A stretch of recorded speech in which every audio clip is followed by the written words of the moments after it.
Tamara Levitt, and tonight's sleep story is called The Lavender Valley. Before we begin, let's take a few moments to settle in and get comfortable.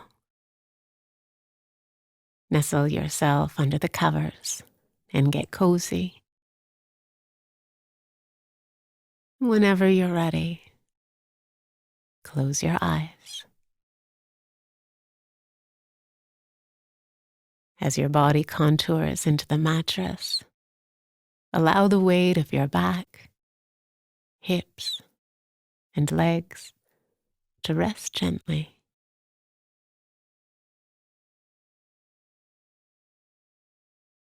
And as your pillow cradles your head, feel the muscles in your neck and shoulders relax.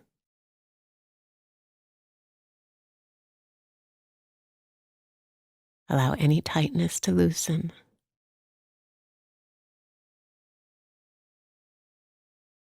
And to help transition your mind and body from the thoughts and bustle of your day to the peace and repose of this moment, let's take a few long, deep breaths. Taking a deep inhale and a slow, full exhale.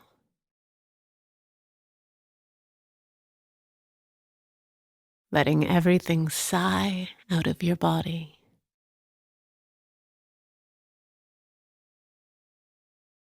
With each breath you take, feel yourself become more and more relaxed.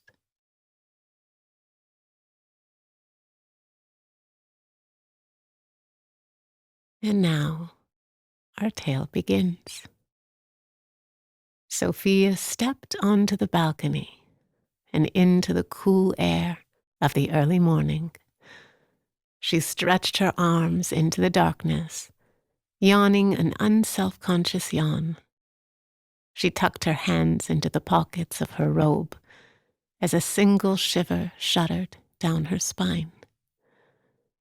A gorgeous vista unraveled before her.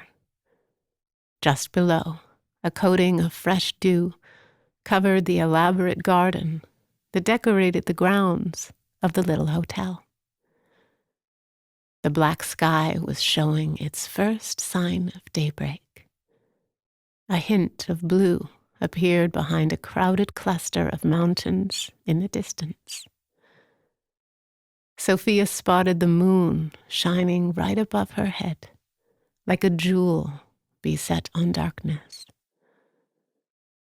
She leaned against the railing and let the mild breeze sweep through her tousled hair. She inhaled a deep breath, absorbing the crisp morning air.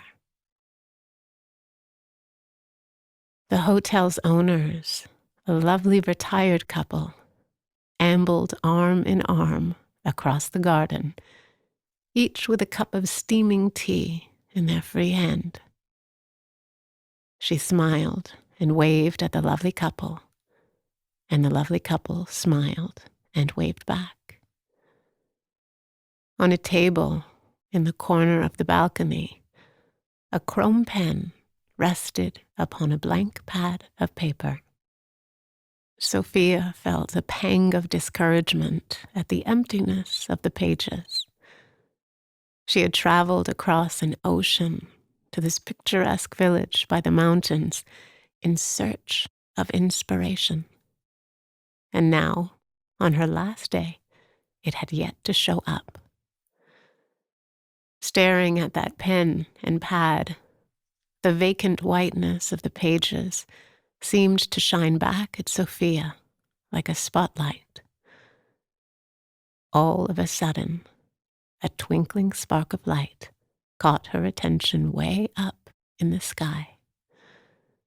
A bright, glittering object appeared to arc through the atmosphere, soaring down toward the cluster of mountains in a vast sweep. A tail of sparkling dust streamed behind it like a shooting star. It careened down from the sky, rocketing to a furious crash just out of sight in the mountains. The impact sent a thunderous pop echoing across the landscape and beamed a split-second flash of brilliant pink for miles around. And then, just like that, it was gone. Sophia scanned the garden for the lovely couple, for surely they would confirm the astounding thing she'd witnessed. But there was no one. She combed her field of view for any hint of what had happened. A lingering twinkle in the sky, or a rising line of smoke amid the mountains. But there was nothing. It was still a dark and cool morning. The sun was still beginning to rise. Dew still covered the grounds of the hotel, and it was as though the twinkling spark of light and the thunderous pop and the split-second flash of pink never happened. Standing there on her balcony, Sophia wondered if she had imagined the whole thing. She stared out on the mountains, mouth ajar, eyes blank, bewildered. Slowly, a smile curled its way across her face. Because who to tell, and what to say, and how to explain, and besides, who would believe? She cast a thoughtful gaze across the spectacular scene stretching out before her. Beyond the garden, a narrow river bordered the edge of the property. It wound and wandered off into the distance, through a village, and across a checkered quilt of fields and farmland. The river disappeared into a dense forest that rested at the foot of the mountains. Sophia looked below to the hotel grounds. Her eyes traced a curving pebble path that toured through the garden. It meandered past walls of hedges manicured into rounded rectangles. Beds of flowers tidied into concentric circles. Stone sculptures mounted in patches of trim grass. And leafy bushes stationed around dignified trees. Moonlight glimmered off the leaves and glistened off the grass. In the center of the garden sat a small courtyard with wooden benches facing inward on each of 4 sides, like a mini town square.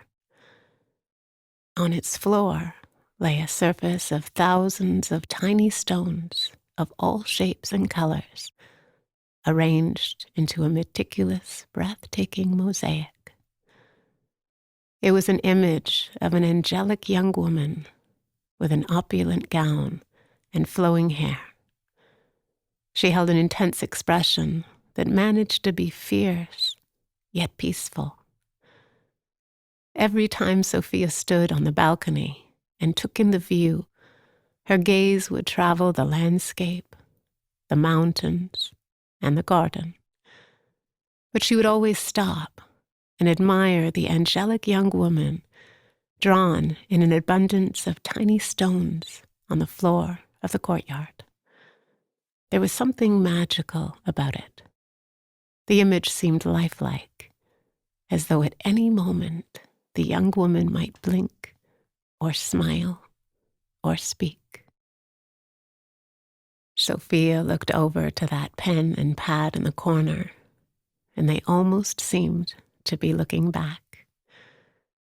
She picked them up and paced through her room, down the stairs, and out into the garden. She sat down on a bench in the mini town square, its surface glinting in the moonlight. Just then she heard something crunching down the gravel path toward her. She turned to see Matisse, the hotel's handsome golden retriever, a puppy, of 3 months. He bounded about on his furry paws, athletic but ponderous, as though roller skating for the very first time. He leapt up and greeted Sophia with a sniff and a nuzzle. A coat of soft, rugged fur covered him from head to paw to tail. Droopy ears flopped around his youthful face. Scruffy eyebrows perked above his black, innocent eyes. And a mint green collar hung around his neck. "Well, good morning, good-looking," Sophia said. She gave Matisse an enthusiastic 2-handed rub, starting on the head, then behind the ears, down the back, and under the belly. He panted and pawed, and then gave her cheek an affectionate lash with his warm, wet tongue.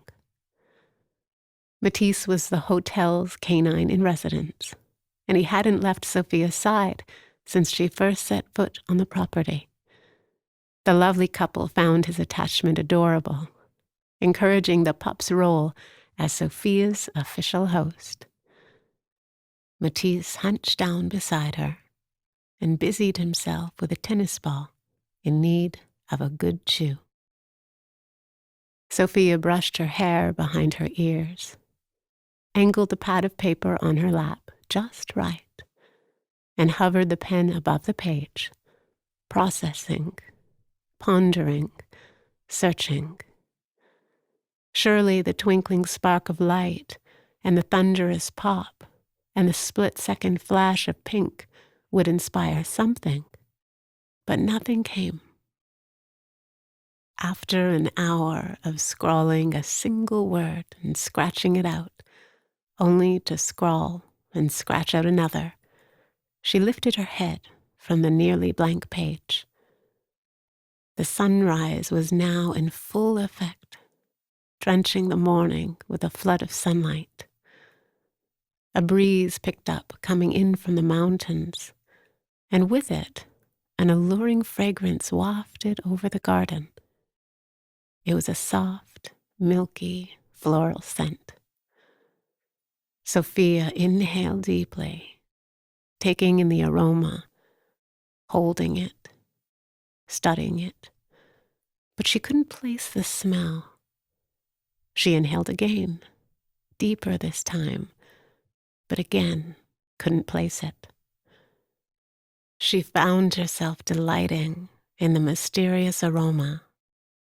It danced its way through her nose and into her lungs, relaxing her more and more with each breath.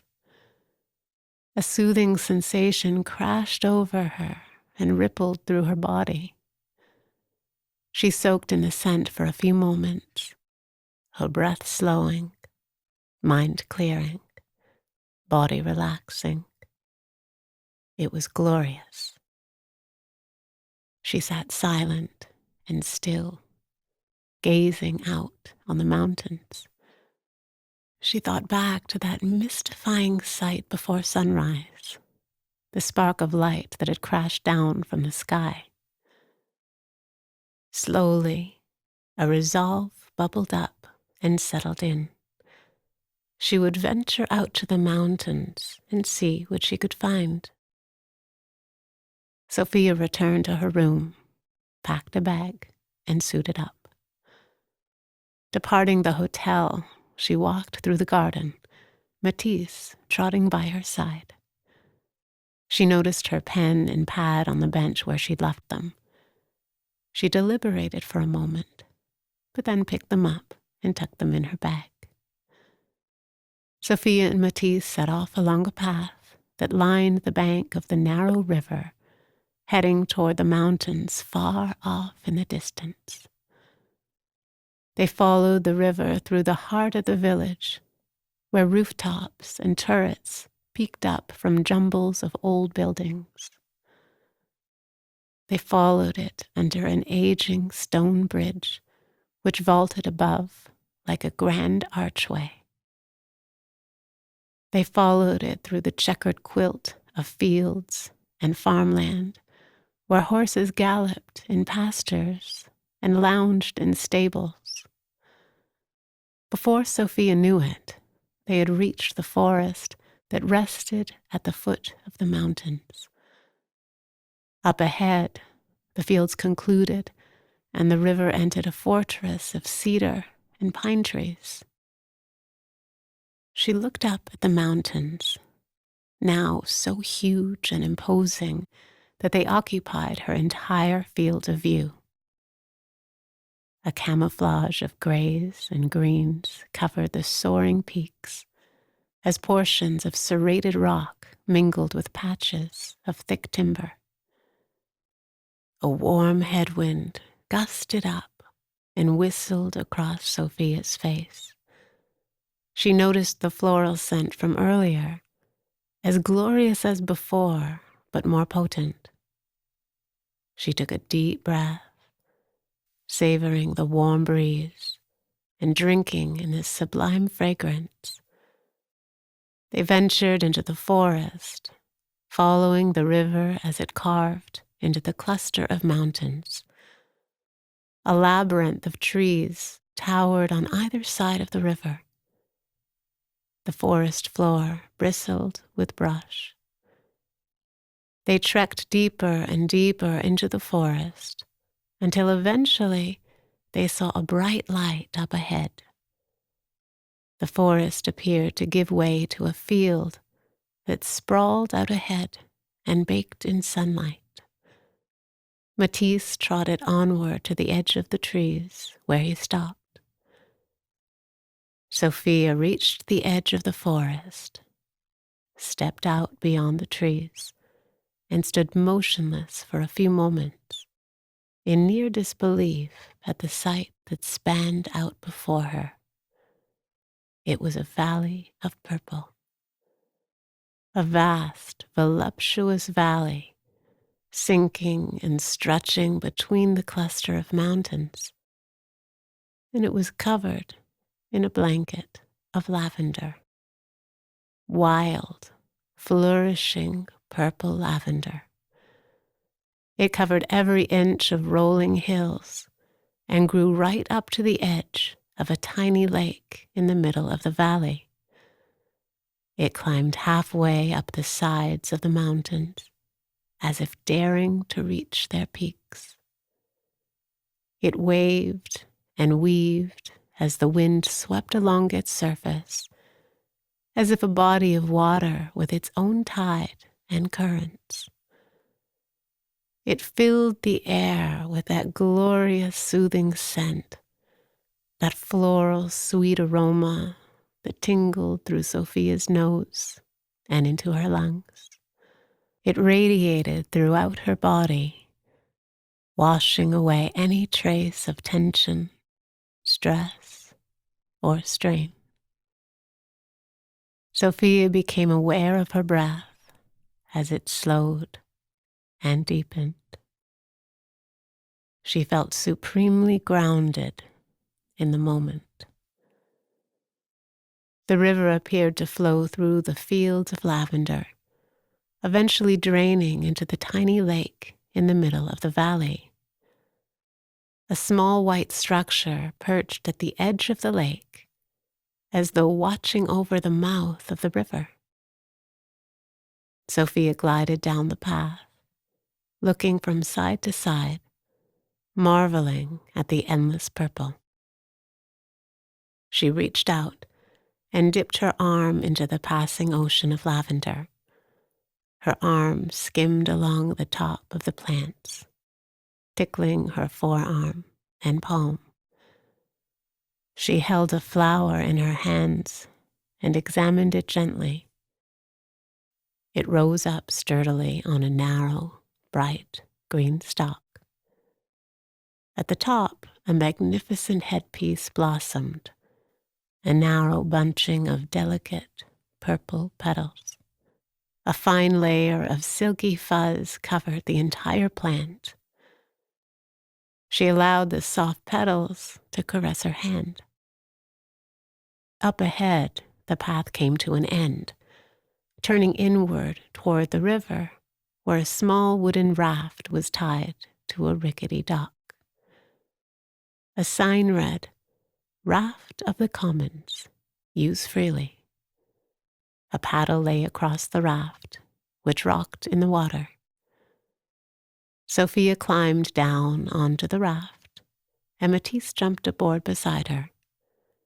She untied the raft, and they were afloat, coasting down the river.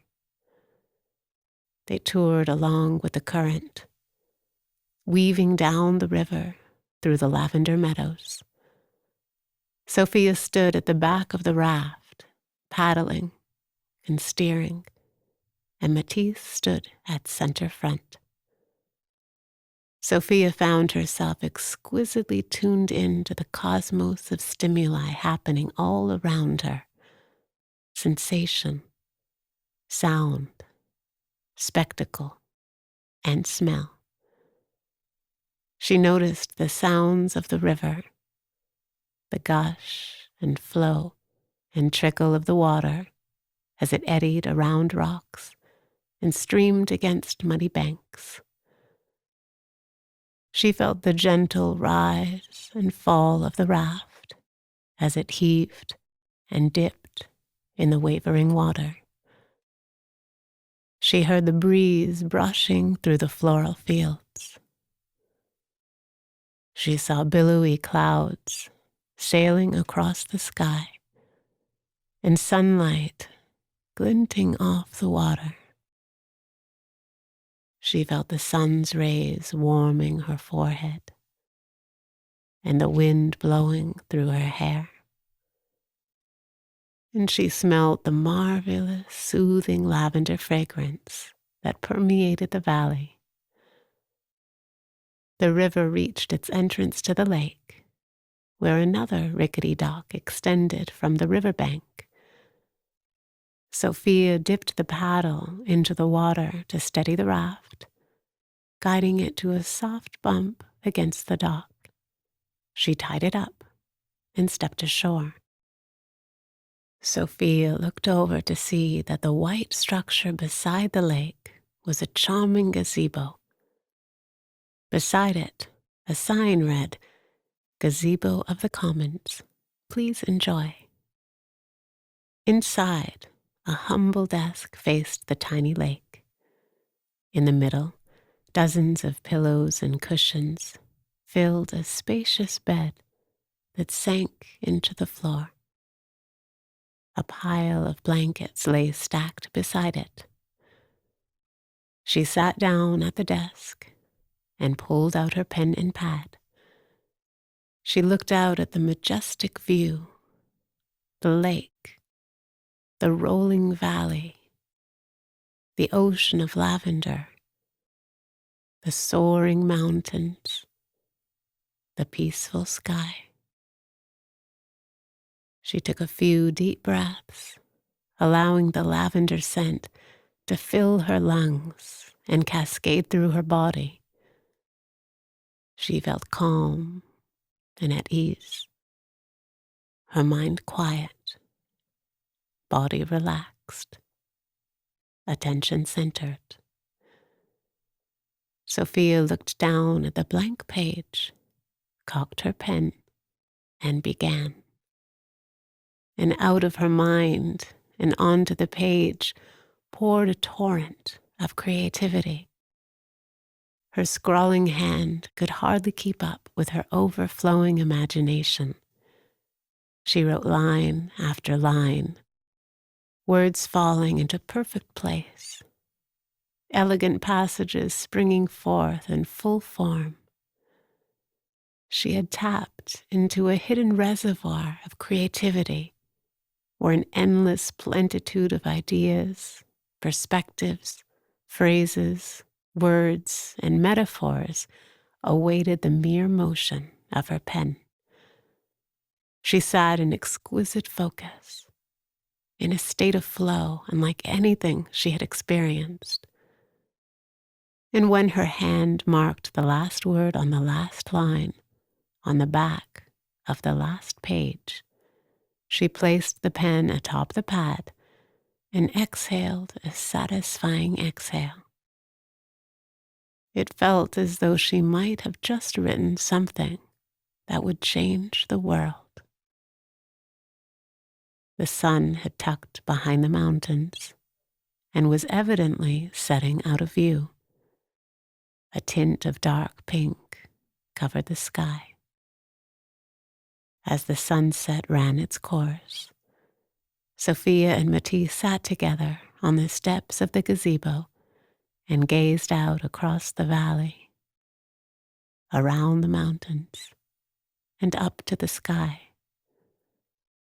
The tint of dark pink gradually gave way to a mantle of darkness, ornamented with a sheet of shimmering stars. Sophia lit a candle on the desk and climbed into the sunken bed of pillows and cushions. She allowed the weight of her body to plunge in, the cloud of pillows squishing and puffing to support her. She fanned a few blankets over the bed, covering her cozily. Matisse climbed in and snuggled up at her feet. Sophia looked up at the gazebo ceiling, which was covered from edge to edge with a vivid, colorful mural. It was an immaculate painting of the angelic young woman, the same young woman from the mini town square back at the hotel. But instead of wearing a fierce yet peaceful expression, she was curled up to a plump pillow, eyes closed, fast asleep. Sophia cozied into bed, delighting in the relaxation spreading through her body. Her awareness settled on her breath as she felt her chest rise and fall, rise and fall. Sophia bathed in a bottomless sense of gratitude. She was grateful for the creative outpouring that had come at long last. Grateful for her dear and furry friend Matisse. Grateful for the angelic young woman, for the lovely couple, and for this wondrous lavender valley amid the crowded cluster of mountains. As she dozed off, Sophia's awareness traveled her muscles and joints, starting at the top of her head and wandering down to the tips of her toes. She felt lightness in her forehead,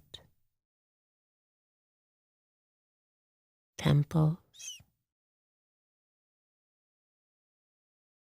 jaw, and mouth. She felt softness in her neck, shoulders, and back. She felt relaxation in her arms, elbows, and wrists. There was lightness in her hands and fingers. She felt looseness in her hips, legs, knees,